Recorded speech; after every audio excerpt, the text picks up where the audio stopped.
then it's okay to follow the opinion of the companions in that issue. Jazakallah Shaykh. Okay, got a question here from Sister Zainab. She says, my question is about making dua after prayer. That's a supplication after the salah. She says some people say this supplication when you raise your hands straight after the salah with the imam, this is something not from Islam, basically. She writes with here. the imam? After okay, so the imam is making supplication after the salah. Okay. So is this something from Islam? Is there evidence for this? Okay. A general rule for every Muslim to follow, and you'll feel much comfortable when you apply this in any form of worship you are performing, and that is whatever is introduced to you of worship, let's say prayer, supplication, fasting, whatever anybody introduces to you, ask for the evidence from the Quran or from the Sunnah. It's not the other way around. It's not when I come and say this is an innovation. It's not logical for a person to say give me the evidence, because the Prophet ﷺ did not list a whole list of innovations and you just examine them and say, well, this has been already mentioned by the Prophet ﷺ. The Prophet ﷺ gave us a general rule, and that is whoever innovates in the religion that is not part of my teaching, then this is rejected. Therefore, anyone claiming that this is a form of worship, he has to provide the evidence. If he fails to do this, then this is an innovation. Likewise, the sister is asking about a practice that is found in a number of Islamic countries, and that is after the imam finishes or concludes his prayer, he looks either at the people behind him, or sometimes he, as he is, raises his hands after concluding the prayer and start to supplicate. Innovated supplications, and some of it is part of the Sunnah, but the Prophet ﷺ had never done this before or after.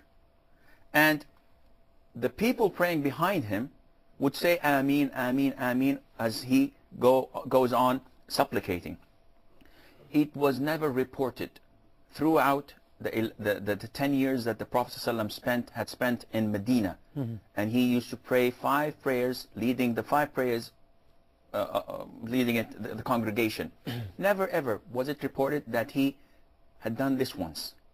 Neither did his 4 companions, Abu Bakr, Umar, Uthman, and Ali, and neither any of the companions had ever done such a thing. Therefore, we know, we understand, we can easily say without any hesitation that this is an innovation.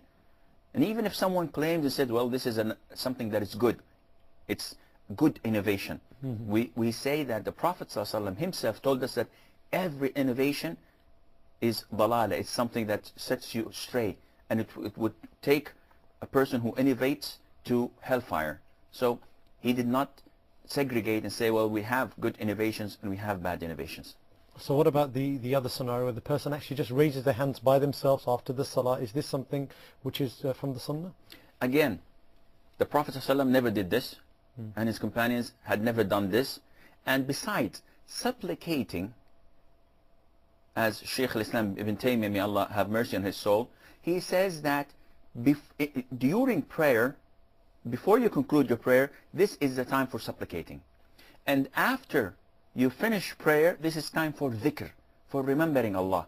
And the evidence behind that is that the Prophet ﷺ, when he taught the companions how to say the tashahhud and how to pray and ask Allah Azza wa Jal to praise the Prophet ﷺ at the very end of the salah, he told them that after you finish this, before you conclude your prayer, before you offer the salam, you may supplicate as much as you want, and you can ask Allah anything you wish.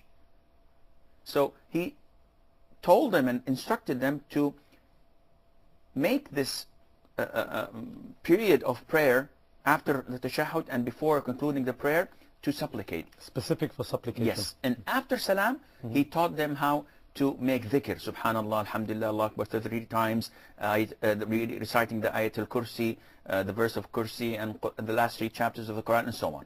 Jazakallah.